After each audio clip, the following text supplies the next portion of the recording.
Hi everybody, this is Nighthawk Motors, and this is 5 reasons I hate my 2017 Honda Accord. Number 1, the engine. The engine really needs some more torque down in the lower RPMs. I feel like I always have to constantly rev the heck out of this engine to get to go anywhere with it. Now, it is a 4-cylinder, but that doesn't mean you can't give it any torque at the low RPMs. It also needs a better sound. It's not a great sounding engine, and I did get the sport model, which it should sound better than it does. It sounds kind of rattly and whatnot, and I'm not a huge fan.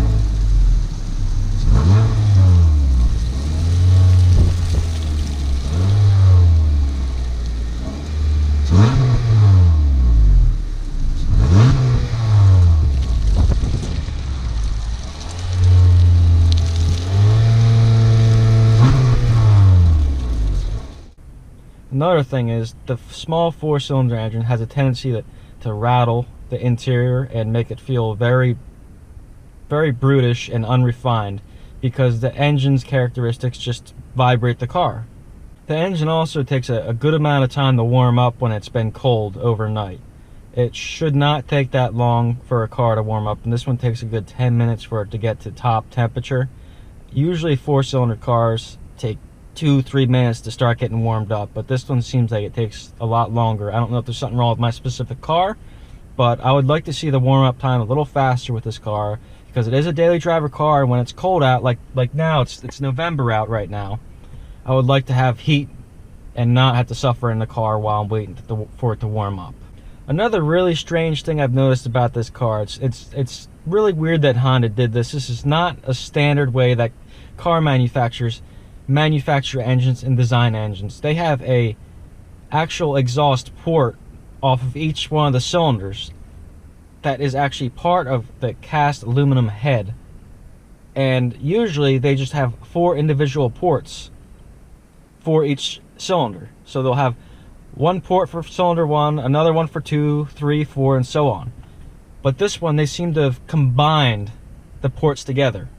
They combined them in the head, which makes the car heavier. It makes it harder for people to modify, which is one of the reasons I think they did it. And also, it doesn't make any sense. You're using a lot more aluminum, which is more expensive, heavier weight, which equates to less performance and actually less gas mileage because you have to accelerate that weight off the line when you're driving. Poor brake performance and actually more wear and tear in the car because it's more weight it's got to carry around. Thus, more stress is put in every single car part. Number 2, the transmission. This should not come as any surprise to people because it's a CVT transmission, which stands for constantly variable transmission, and it doesn't really know what it wants to do when you're at highway speeds. It's constantly always climbing and declining the RPMs. It gets a little annoying. When cruise control's on, it's not unnormal for you to see it shoot up to 4,000 RPMs to try to keep up with a hill incline. And it's just very strange. It's not conventional the way it works, so it takes a very long time to get used to. It also makes a strange screeching noise. Whenever you try to give it a little gas to accelerate, it'll make a screeching noise, almost like the belt on the CVT unit is slipping, which is not a good thing. So hopefully the transmission doesn't blow up in the near future, but you know, it's got a 3-year warranty on it. And I think it's got a 5-year powertrain warranty. I'm not sure. I'll have to look into it, but I'm not worried about that at this time because I've only owned it for 6 months. The final reason I don't like the transmission is because it takes a very long time for the engine RPMs to climb after you start accelerating. So you end up not being in the power band for a good duration of the time that you're trying to accelerate, which, if it was in the power band, it would make this car a lot quicker off the line and give you a lot more confidence to merge into traffic.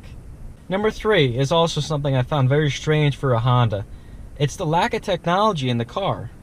I mean, you get a LCD screen and a couple buttons and things like that, some heated seats, but there's really not that much technology in this car for being a 2017 model. Now, a lot of cars in 2017 come with active driver assistant programs and warnings when you're going to other lanes, like lane departure warnings and things of that nature. I'm not sure what it is called on Honda, but I know now on the newer models they have that, and this one they had an option for it, but Usually cars like this come standard with those types of things. So I found it very strange that they don't have that much technology in here. I would have liked to see more, especially out of the Japanese car maker. The fourth thing I do not like about this car is all the plastic trim everywhere. It seems like a lot of car manufacturers are getting away with the old plastic trim shortcut, which is all it is.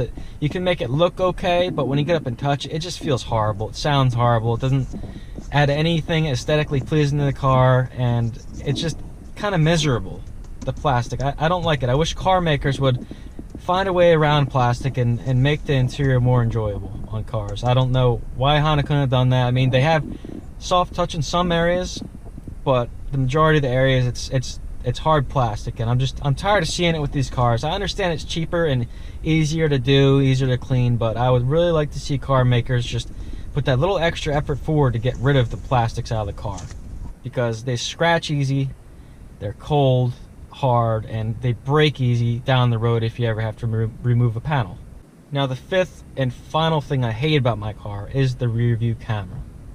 It has this strange fisheye to it that allows you to have a 180-degree angle of view, so you can see out both sides of the car, the back, to see if anybody's driving through. But the problem with this is a lot of people rely on the rear view camera, which they shouldn't, to judge distance and judge where the car is going to sit. And with that fisheye camera, it's very hard to tell where the car actually is. So there's a lot of guessing involved, and I assume there's a lot of accidents involved when it comes to backing up into parking spots and curbing your wheels and things of that nature. So I would really have liked to see a normal backup camera on the car that gives you a clear image so you can actually judge distance and judge where your car is. Because this fisheye rear view camera, it has its good points, but the majority of the points it has are bad, and I don't think there's any place for this type of camera on a car. Well, guys, that does it. That's my 5 things I hate about my 2017 Honda Accord. I hope you guys enjoyed, and please like, subscribe, and comment on the video if you would. Thank you very much, and have a nice day.